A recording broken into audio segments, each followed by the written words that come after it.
Hello everyone, I'm Deb and this is DB Designs and Sewing Australia. I have had a few requests about how to do the extended cuff on the all-in easy fit shirt. This is the all-in easy fit shirt and I made one for my daughter and did an extended cuff on it so you could turn it up French cuff style. And a few subscribers have asked me if I could take them through the process for doing that.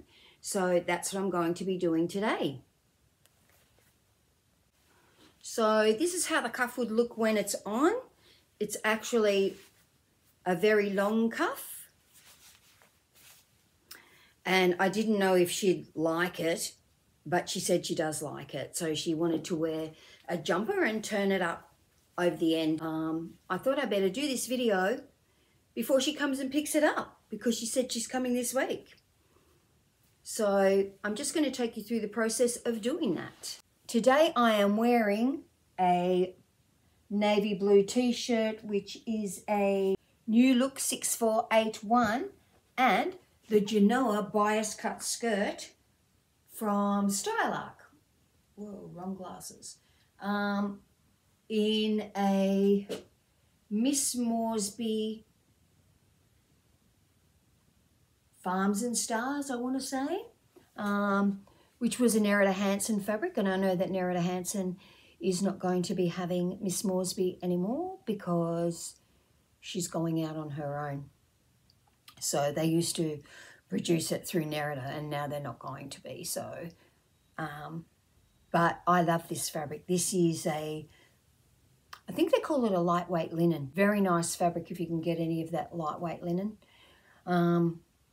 I think Nerida still does have some on her site. So far I have cut out a sleeve, well, the bottom part of a sleeve, and the sleeve binding. I'll show you how we sew that in. And the next thing I need to do is the cuffs. And you'll see that this says cut one pair in the fabric and cut one pair in the interfacing. Well, I cut 2 pairs in the fabric and 2 pairs in the interfacing. So if you want your cuff to be able to stand up by itself, and if your fabric is particularly flimsy, then putting interfacing on both sides of it is the key. The same as the white shirts I make where I really want the collar to stand up, I will put interfacing on the top collar and the under collar, and that gives it much more stability. Now I have block fused this fabric. This is going to be one side of the cuff in a teal colour and the other side is going to be this watermelon linen. Block fusing is cutting a piece of fabric that's bigger than the pattern piece, i.e. like this. We can see that it's much bigger than the, well, a little bit bigger. And then fusing the whole piece and then cutting it out. And what this does, it stops the interfacing from shrinking away or becoming the incorrect shape. Sometimes when you try and iron on an interfacing, you'll find that it is a slightly different shape and it doesn't fit really well to the pattern piece you've cut out in your fashion fabric. So this eliminates that happening, and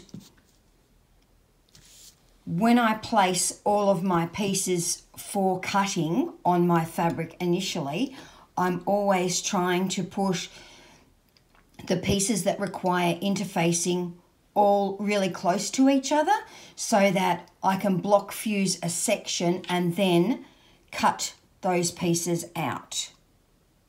Now, because this is scrap fabric, it doesn't have a selvage on it, so, and it's for demonstration purposes only.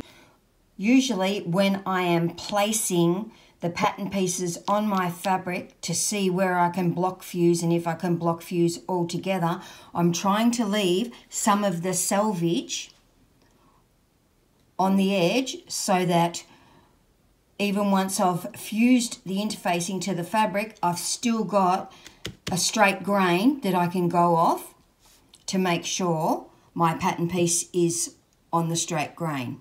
Okay, so now I've got my 2 cuffs cut out perfectly. Now, generally in this shirt, if you were making the normal cuffs, you would be folding this in half as so and stitching down the sides to make the cuff. So the cuff would only be this big less your seam allowance. So this big less your seam allowance.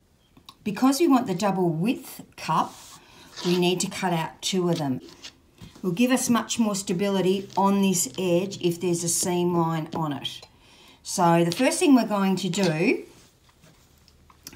is go to the sewing machine and sew the pleats.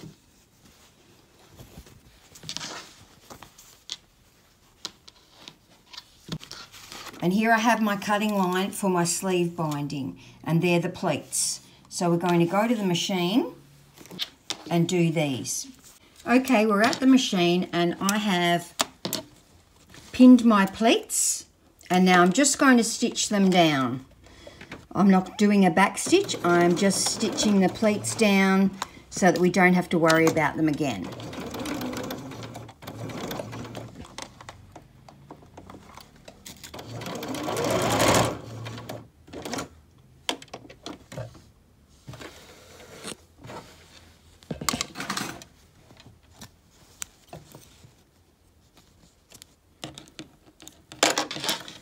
So there are the pleats stitched down. So because this fabric's hard to tell which is the right side and which is the wrong side, I have put some big blue crosses on it with chalk so that I can make sure I know which is the right side and which is the wrong side. So we're going to sew the binding to the wrong side of the shirt, but the right side. So we've got the right side of the binding to the wrong side of the shirt, and I'm going to sew it face up so that I'm not looking at the binding when I sew, I'm actually looking at the shirt, because that way we're going to know when we get to that turning point and we'll be able to do a very precise turn and make it as smooth as possible. Now, it doesn't always work out really smoothly, and in the end you're just taking up that corner anyway, so even if you had a little pucker you probably wouldn't notice it on it. So just doing a back stitch, always making sure my needle is down on the machine so that I can lift up the foot anytime I need to. And it's when we get to this point where it's going to start to go a bit weird and we need to turn not the binding but the actual fabric. So what I'm doing is, it's so hard to see, is in here I'm trying to make sure that that little pleated part here is moved away from where it's going to be stitched. So you can use a hand wheel if you want to. Not really happy that that is in exactly the right spot. I don't know if anyone else uses tweezers, but I use tweezers to pull my fabric to where I want it to be, if it's not where I want it to be, and it's too close to the foot and the needle to be able to do that.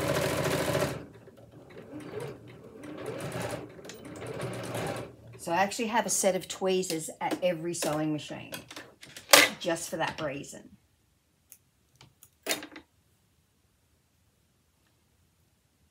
So now we've got a corner that we can clip into. I need to clip into that corner. And I should have said that I'm actually sewing on a smaller stitch length. And here's the scissors I always use to clip into corners. These duckbill scissors are so good. So then we're going to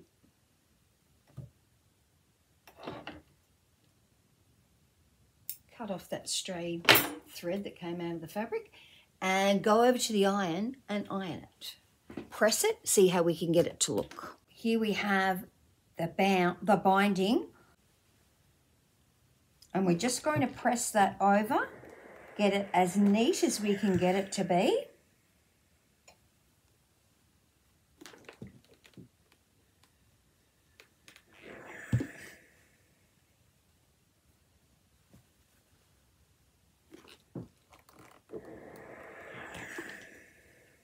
So you can see that is pretty neat, and that is going to come around like that. So it's got no puckers in it. Now I'm going to press over an allowance so I can top stitch it for the sleeve.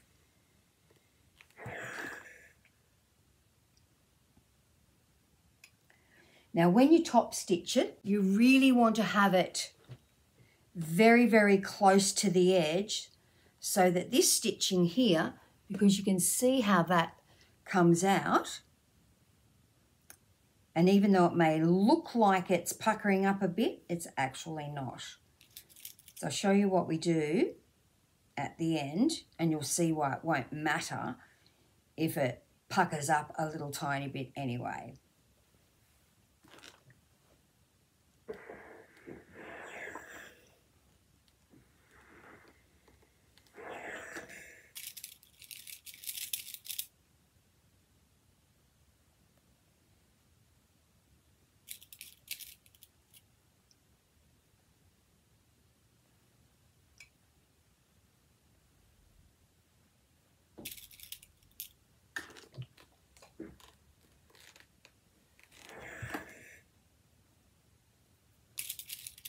I generally do not pin everything, every tiny bit. I'd probably usually just press this up and sew it and not pin it at all, just hold it with my hand. But for the sake of it, I do understand that everybody sews differently. So let's go back to the machine. Okay, so now we're back at the machine and I'm going to top stitch this. So I'm going to choose 2.4 to do a top stitch because it will look much nicer.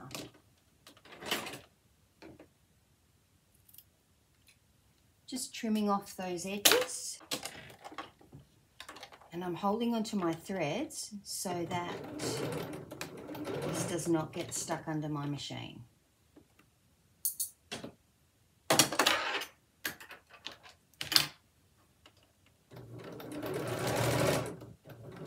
Just sewing very, very close to the edge.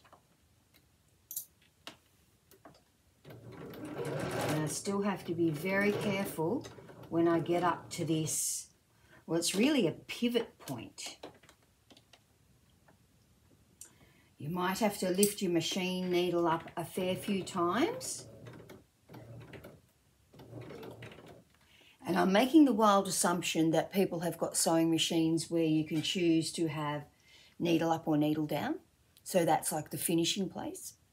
So when I turn my sewing machine off and turn it back on, it always starts itself with needle up, and it's just got a button here that makes it needle down until you turn it off again or until you push that button again. But if you don't have a sewing machine that has that option, just always make sure you can hand wheel it before you lift anything. Before you lift that foot, make sure you have got your needle in the down position, because all you're trying to do is pivot to get the best result. So now I know it's really hard to see, pivoting here.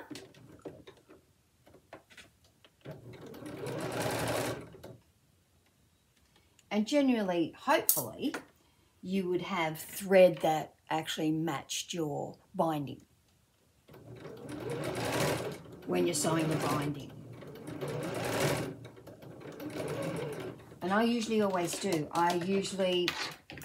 If something's two-toned, for instance, when I made my Nova coat and it was half petrol colour, half raspberry colour, I had a different colour thread on the bobbin than I did on the top of the machine, and then when I needed to do it the other way around, I changed them over so that it was always sewing the correct colour.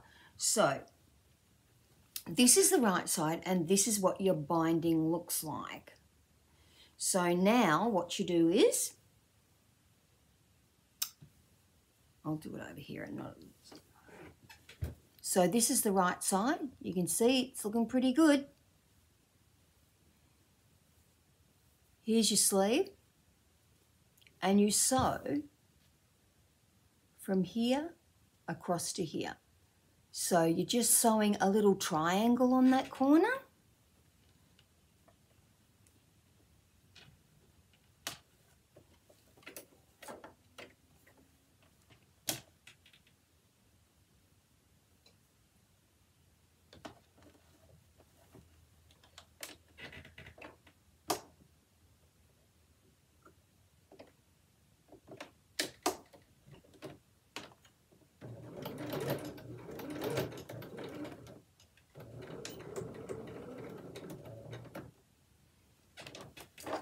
And I backstitched at the very end, but not at the beginning, because I was worried that my sewing machine would chew it up a bit.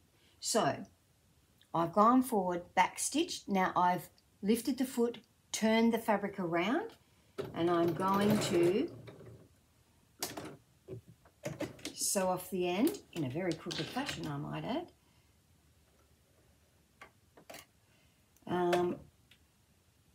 To get the result that I want.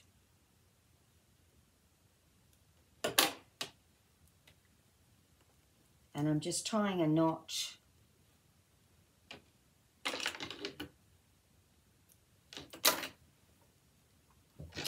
And so now this is the inside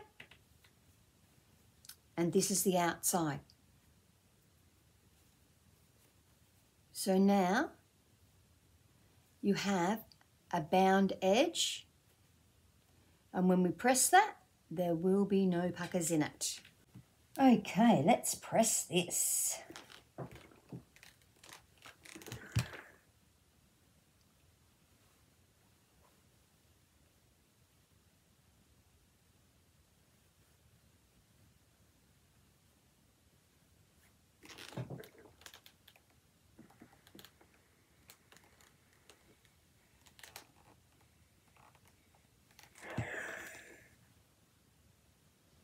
So as you can see, sits pretty smoothly. Now it's time to sew the sleeve seam. So usually you would be sewing up the whole sleeve. I'll just sew this and then I'll be back. So now what we need to do is stitch our cuffs together.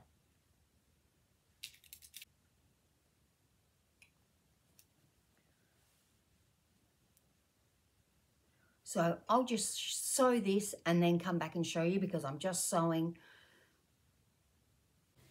Okay, I'm back and I have stitched the cuff, back stitched at the ends. What I didn't say is that I usually, when I get to the corners, I reduce the stitch size because it's going to have to be clipped close to, just clipping the corners. Because it's double interfaced, I'm just going to trim down one edge of the seam allowance, and that's just called grading. If it says trim and grade your seam, that's what it means. It means make it not all the same level. So I'll do the same on the sides and then I'll show you how that grading looks.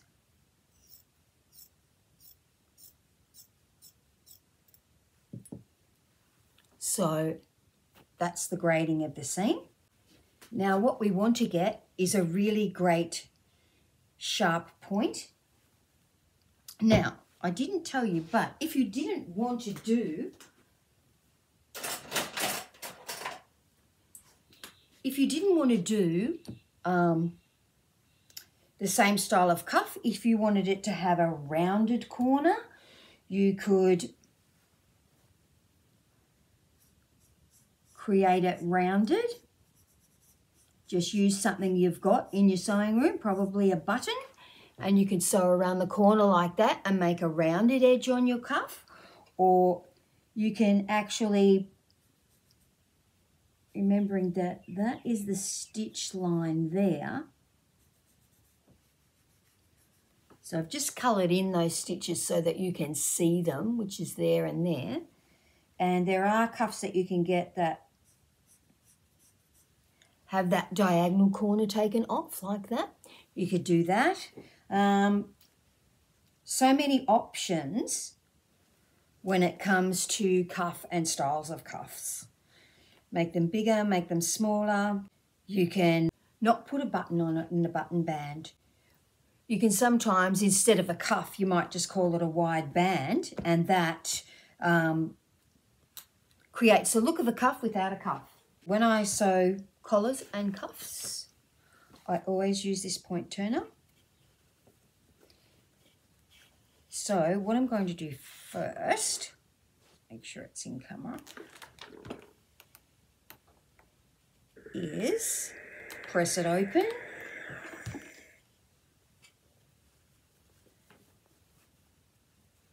Now that I know I'm happy with the corners, I'm going to do the process of pressing it.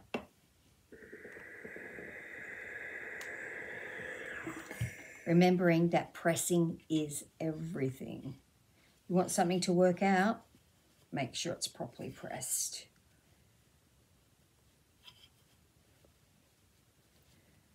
And this is just a very handy tool to make sure that happens, to make sure it's crisp.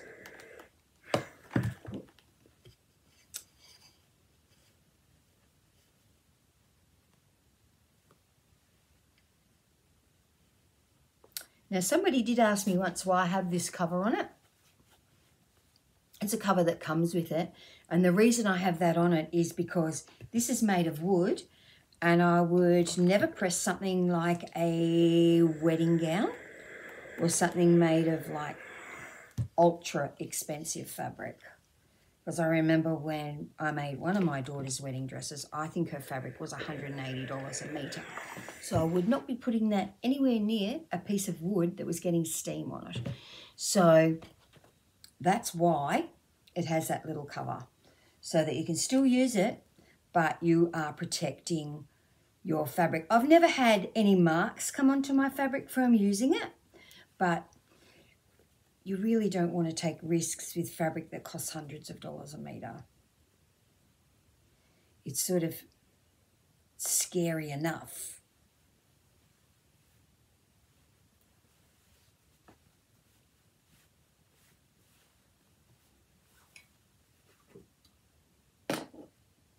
So now that we're happy with our cuff,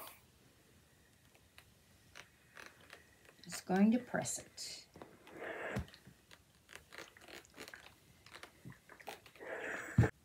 So then basically you're just attaching the cuff in the usual way.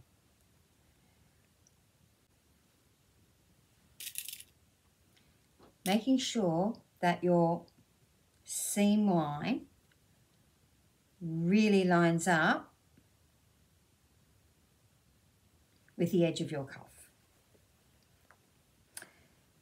And if you've got any excess fabric, which I don't, either on the cuff or on the shirt, more likely to have it on the shirt, depends how precise your tucks were, then I would just ease it in. The amount it would be so minor that you can just ease it in.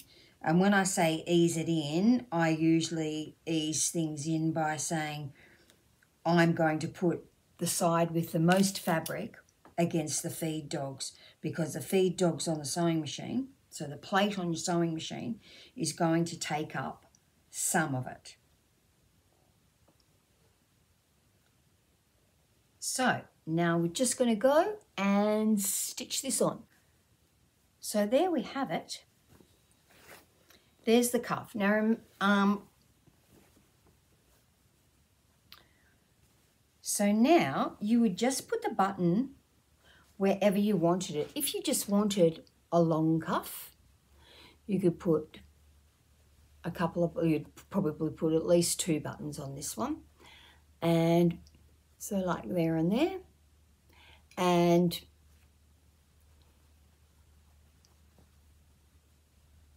in the case of Lucy's, when I made it,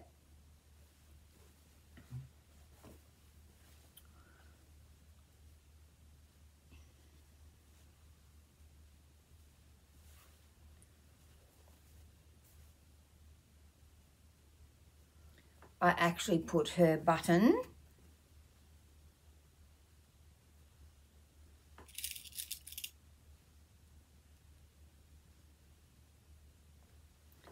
just in the bottom like that.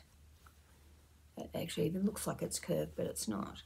So that she can turn it up. It can look very effective, especially if you're making a white shirt and you put like a floral band. All you've got to remember is which is the inside and which is the outside.